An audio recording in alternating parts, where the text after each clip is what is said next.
Em destaque no Panorama CBN. O andamento do caso Master no Supremo, na Polícia Federal e no Congresso.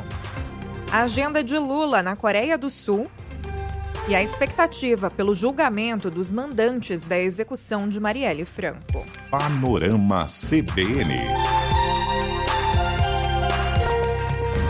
Olá, bem-vinda, bem-vindo. Eu sou Nadédia Calado, essa é a segunda edição do Panorama CBN e a gente te conta em menos de 30 minutos as principais notícias do dia.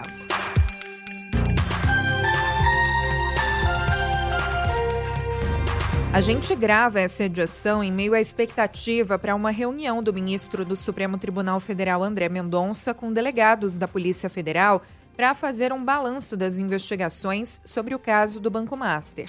Vai ser o segundo encontro com a PF desde que o ministro assumiu a relatoria do caso no lugar de Dias Toffoli.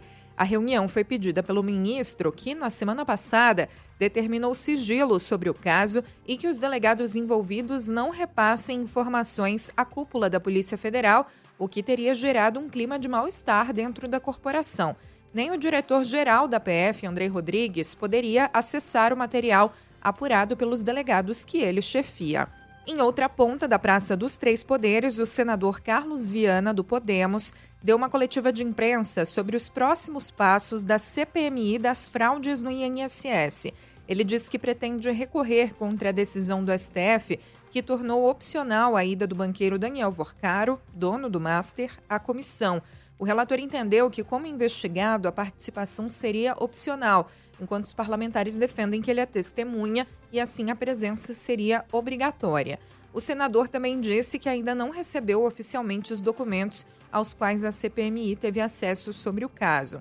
André Mendonça autorizou que a CPMI acesse os dados do caso Master e, na sexta-feira passada, policiais federais foram até a Advocacia Geral do Senado retirar o material que, segundo pessoas a par do processo, tem centenas de terabytes e deve ir para uma sala-cofre da CPMI com acesso bastante limitado.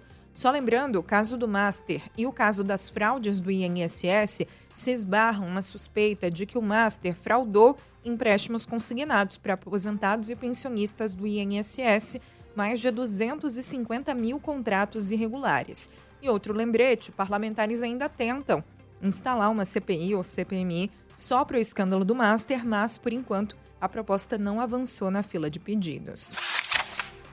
Depois de 8 anos, começa nesta terça-feira, na primeira turma do Supremo Tribunal Federal, o julgamento dos acusados de mandar matar a vereadora Marielle Franco e o motorista Anderson Gomes. Estão previstas 3 sessões de julgamento, terminando na quarta-feira.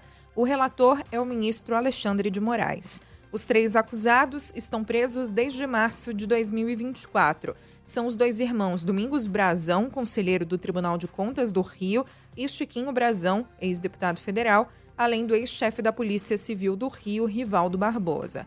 Todos negam participação no crime. Os familiares de Marielle e do motorista Anderson Gomes vão acompanhar o julgamento presencialmente. A Globo News, a família da vereadora, falou sobre a expectativa. Para a mãe de Marielle, Marinete Silva, é difícil entender o que motivou o crime. Pela atuação, pelo que Marielle representava, pela mulher que ela se tornou depois da vereança, por 10 anos de comunicação que ela fez dentro da Leste como coordenador de direitos humanos, que defendia, não só a mim, mas a você e todos aqueles que ela entendia que precisava de defesa. Então, é muito difícil. Mas eu acho que a questão pior mesmo é ter um planejamento para isso, sabe? Acho que alguém planejar a morte. Eu acho até que pode ter tido uma disputa política dentro daquele parlamento. Era o trabalho dela. Mas, pessoalmente, que ela pudesse fazer qualquer coisa em relação ou prejudicar como decisão que estão hoje aí apontados como mandante, eu acho muito difícil. A Procuradoria-Geral da República aponta que os irmãos Brazão teriam planejado a morte porque a atuação política da vereadora contrariava interesses ligados a áreas controladas por milícias na zona oeste do Rio e que Rivaldo Barbosa atuou para dificultar as investigações. A filha da parlamentar, Luiara Silva, também falou sobre a espera pelo julgamento.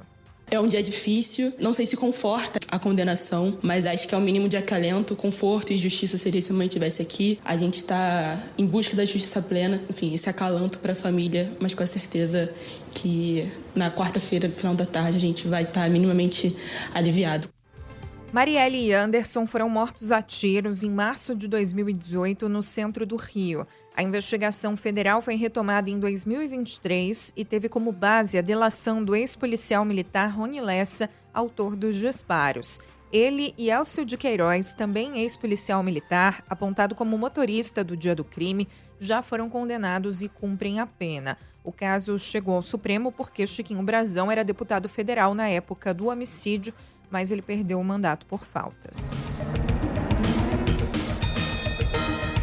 Durante o encerramento do Fórum Empresarial Brasil-Coreia do Sul em Seul nesta segunda-feira, o presidente Lula criticou o protecionismo econômico e classificou a Coreia do Sul como parceira estratégica do Brasil. Sem mencionar diretamente outros países, Lula diz que barreiras comerciais dificultam o crescimento global e defendeu mais integração entre economias emergentes. No discurso, o presidente mencionou que o governo brasileiro debate o fim do modelo de 6 dias consecutivos de trabalho com apenas 1 de descanso, à escala 6x1, com o objetivo de garantir 2 dias de folga semanais e priorizar a qualidade de vida dos trabalhadores. O presidente ressaltou a convergência política entre as duas nações e associou a cooperação econômica à defesa institucional. Enfrentamos novamente tentativa de golpe de Estado. Felizmente, quando colocadas à prova, nossas democracias mostraram firmeza e resiliência. Diante de ataques às instituições nacionais, reafirmamos a força da soberania popular. Em tempos de extremismos, desinformação e ameaças autoritárias, é fundamental articular lideranças comprometidas com valores democráticos. Ao lado do presidente sul-coreano Lee Jae-myung, o presidente Lula assinou um plano de ação conjunto válido por 3 anos. Foram firmados 10 memorandos de entendimento nas áreas de cooperação policial, saúde, agricultura, ciência e tecnologia.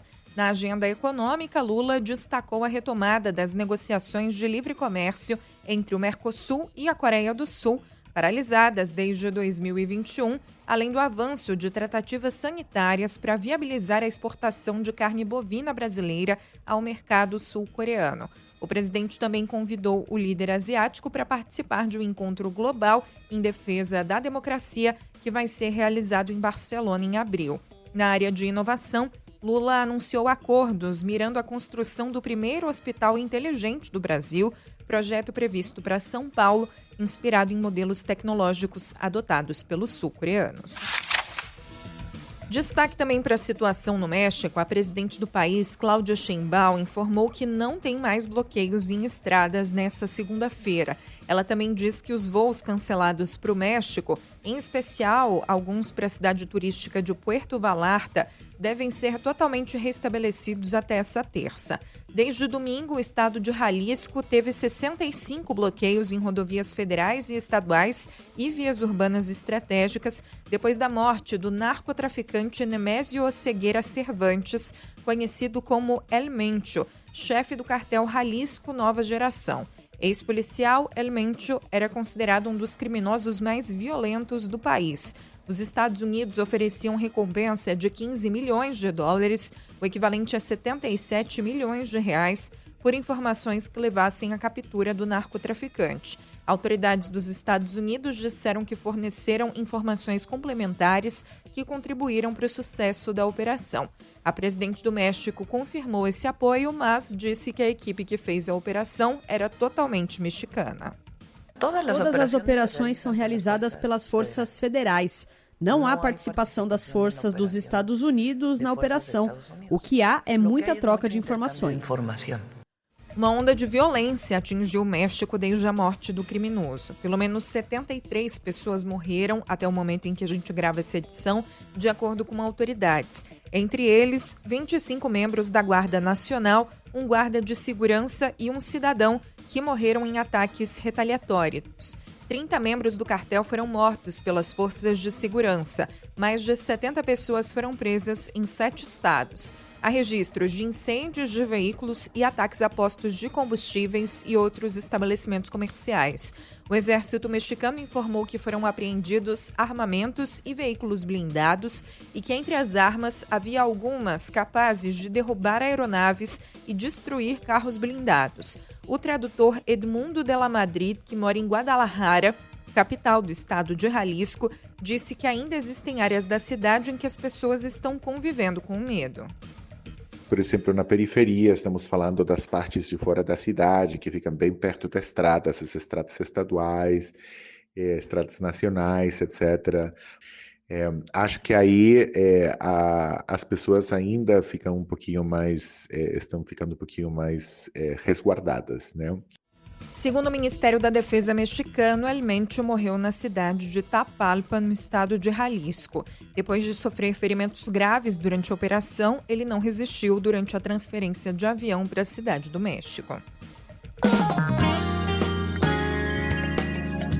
A Bolsa de Valores de São Paulo fechou o dia em queda de 0,81% aos 188.850 pontos. O dólar comercial fechou em baixa de 0,14%, cotado a R$ 5,16. O euro fechou em R$ 6,00, queda de 0,04%.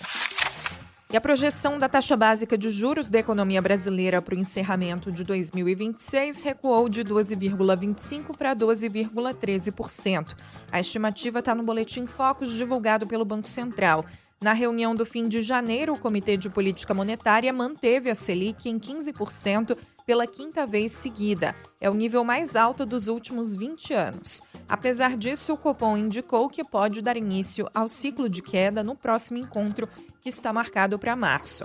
Para 2027, a estimativa está em 10,50% a 54 semanas. O programa Minha Casa Minha Vida respondeu por mais da metade dos lançamentos do mercado imobiliário brasileiro no ano passado, 2025, levando ao recorde do setor. Foram mais de 450 mil unidades residenciais. O número representa um crescimento de mais de 10% em relação ao ano anterior. Os dados foram divulgados pela Câmara Brasileira da Indústria da Construção. O Minha Casa Minha Vida também representou 49% das vendas no quarto trimestre. O impacto foi mais forte nas regiões Sudeste e Norte, onde o programa respondeu por 55% das vendas no último trimestre do ano. Voltando a assuntos internacionais, o primeiro-ministro de Israel, Benjamin Netanyahu, fez ameaças ao Irã nesta segunda-feira em discurso no parlamento do país. Segundo ele, caso o Irã ataque alguma parte israelense, o que seria o erro mais grave de sua história, Israel irá responder com uma força que eles nem sequer podem imaginar. Uma mensagem de texto da rede de emergências do Irã foi mandada para diversos celulares do país. O texto anônimo dizia apenas que, abre aspas, o presidente dos Estados Unidos é um homem de ação, aguardem para ver, fecha aspas. Não se sabe se o sistema foi invadido. Os Estados Unidos e o Irã vão ter na próxima quinta-feira uma nova rodada de negociações sobre a tentativa de acordo nuclear proposta pelo presidente americano Donald Trump. De acordo com uma reportagem do The New York Times, essa seria a última tentativa de evitar um conflito pelo lado dos Estados Unidos. Se não houver um acordo mínimo, um ataque seria iminente. A polícia de Londres prendeu nesta segunda-feira o ex-embaixador britânico nos Estados Unidos, Peter Mandelson, figura histórica do Partido Trabalhista e um dos principais articuladores dos governos de Tony Blair. A detenção está relacionada às investigações derivadas dos arquivos de Jeffrey Epstein. A investigação envolve suspeita de má conduta em cargo público, acusação semelhante à que foi atribuída ao ex-príncipe Andrew. Mandelson já havia sido retirado do posto de embaixador em Washington em setembro de 2025, depois da divulgação de e-mails e cartas que indicavam uma relação mais próxima com Epstein do que se sabia anteriormente. No início de fevereiro, Mandelson renunciou ao mandato na Câmara dos Lordes e deixou o Partido Trabalhista.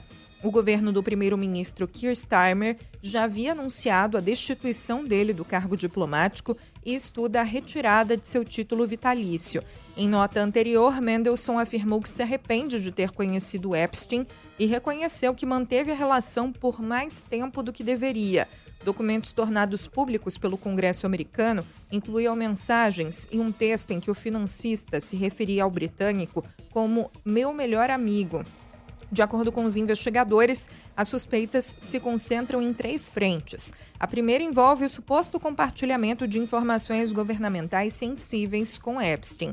A segunda linha de apuração é sobre movimentações financeiras.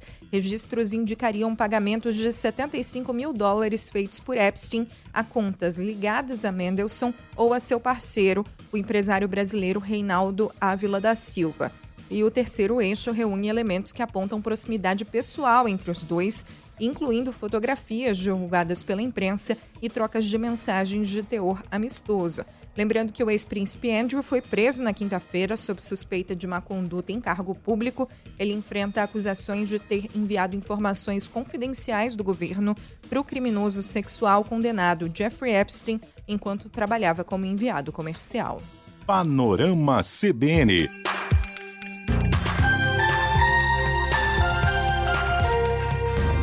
O homem de 35 anos, absolvido por desembargadores do Tribunal de Justiça de Minas Gerais pelo estupro de uma menina de 12 anos, dava cestas básicas para a família e a levava para passear no shopping. A informação foi confirmada pela própria adolescente em depoimento à Justiça durante o processo. O caso foi registrado no município de Indianápolis, no Triângulo Mineiro, e ganhou repercussão nacional nesse último fim de semana. O homem foi preso em flagrante em 2024, depois que o Conselho Tutelar do município recebeu uma denúncia de que ele morava com uma jovem. Durante o processo, o réu afirmou que era casado com uma adolescente e que a relação era consensual. O autor também já tem registro de homicídio e de tráfico de drogas. O Ministério Público de Minas denunciou o homem por estupro de vulnerável por se tratar de relação com um menor de 14 anos, assim como a mãe por anuência com um crime continuado. Ao ser ouvida no processo, essa menina de 12 anos disse que era bem tratada, que o homem a levava para passear em Uberlândia, cidade polo da região, além de fazer compras e ir ao supermercado para comprar cestas básicas que eram repassadas para a mãe dela. Durante o julgamento, o desembargador relator da 9ª Câmara Criminal do Tribunal de Justiça de Minas, Magid Lauar, entendeu que o réu e a vítima tinham um vínculo afetivo consensual e que não houve violência. Assim, ele derrubou a sentença de primeira instância que tinha condenado o homem a 9 anos e 4 meses de prisão. O desembargador Valner de Azevedo acompanhou o relator e os dois formaram maioria pela absolvição. Só a desembargadora Karen Emerick foi a única que votou pela manutenção da condenação. Com a repercussão do caso, a Corregedoria do Conselho Nacional de Justiça instaurou um procedimento investigado sobre a conduta do relator e deu 5 dias de prazo para explicações. Até o momento, o Tribunal de Justiça de Minas não se manifestou sobre o caso.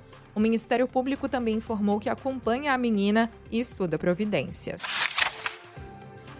O Conselho Federal da OAB mandou um ofício ao Supremo Tribunal Federal nesta segunda, pedindo a conclusão do inquérito das fake news. No documento, a entidade também pede que não sejam instaurados novos procedimentos semelhantes e afirma ver extrema preocupação institucional com a permanência e conformação jurídica de investigações de longa duração, em especial do inquérito das fake news. Esse inquérito foi aberto em março de 2019 para apurar ataques contra o STF e disseminação de informação falsa envolvendo a corte por milícias digitais. Segundo a OAB, esse inquérito nasceu em contexto excepcional e justamente por isso, abre aspas, sua condução e permanência no tempo reclamam cautela ainda maior, com estrita observância da excepcionalidade que lhe deu origem e dos limites constitucionais que legitimam a atuação estatal, fecha aspas. Esse inquérito voltou ao noticiário nos últimos dias por causa de uma operação de busca e apreensão determinada pelo ministro Alexandre de Moraes, que teve como alvos 4 servidores que atuam na Receita e são suspeitos de terem acessado e vazado dados sigilosos de parentes de ministros do STF.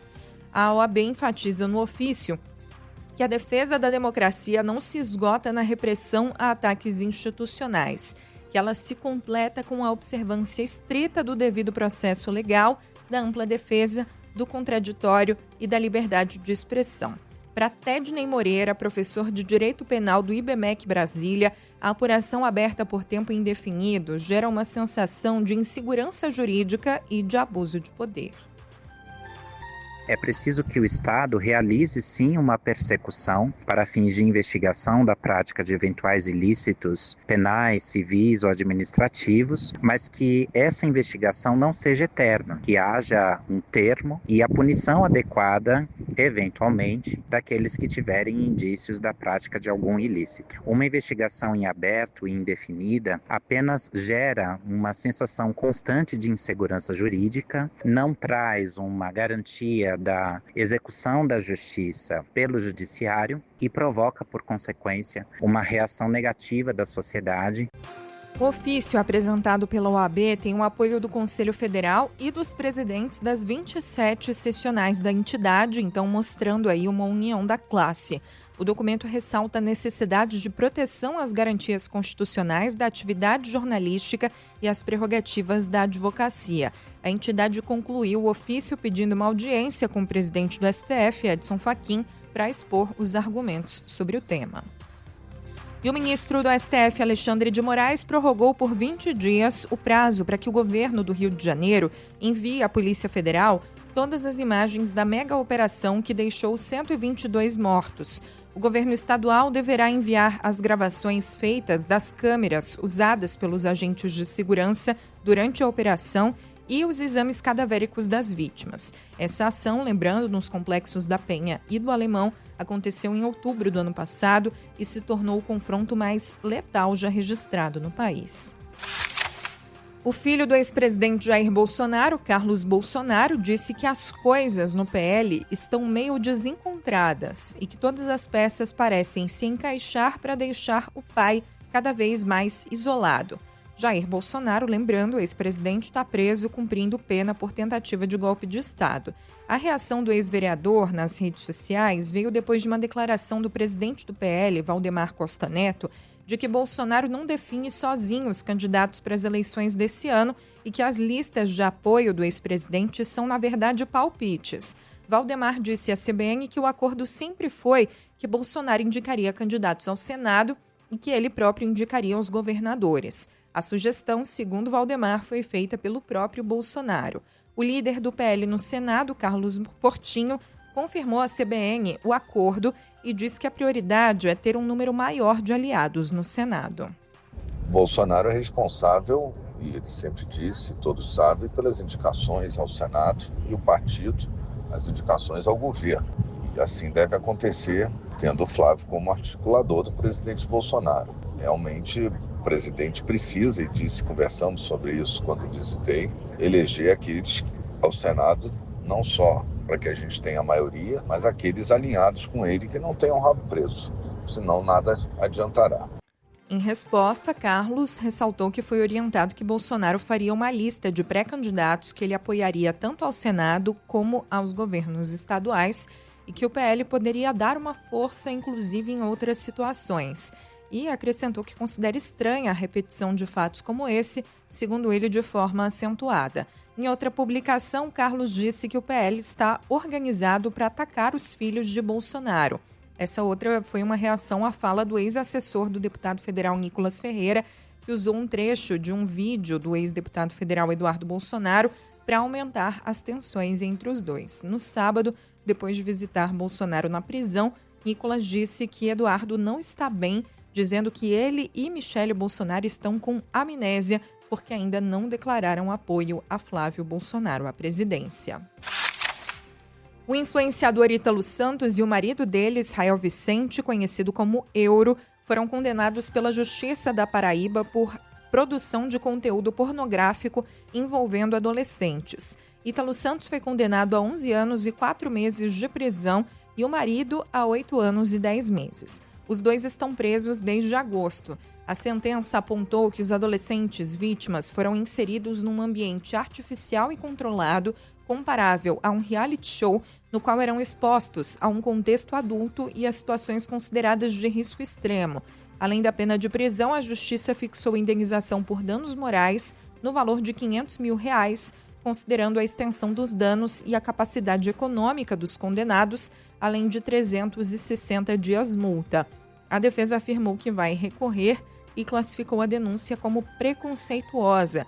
Disse que a condenação foi baseada em opiniões pessoais e que a sentença teria usado o fato de Ítalo ser negro e gay para sugerir um desvio de personalidade.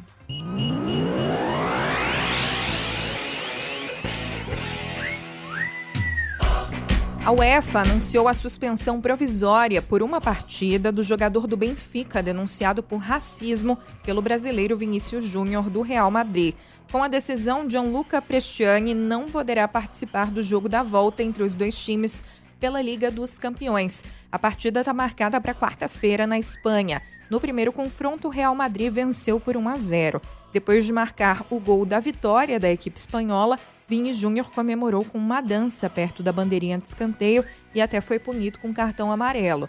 Em seguida, ele disse ao árbitro que sofreu ofensas racistas do adversário e de parte da torcida portuguesa.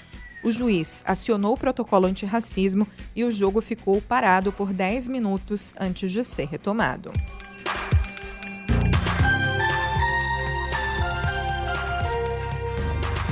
Manda seu oi aqui para o Panorama CBN, tem a caixinha de comentários para você que ouve pelo Spotify ou pode me chamar lá no Instagram, @NADJCalado, e assim a gente vai encerrando essa edição. O roteiro e a produção foram feitos por mim, Nadédia Calado, a edição e a sonorização foram do Daniel Mesquita. Acompanhe também sempre a edição da manhã do Panorama, sempre às 7 nas plataformas, com a Bianca Santos. Até amanhã.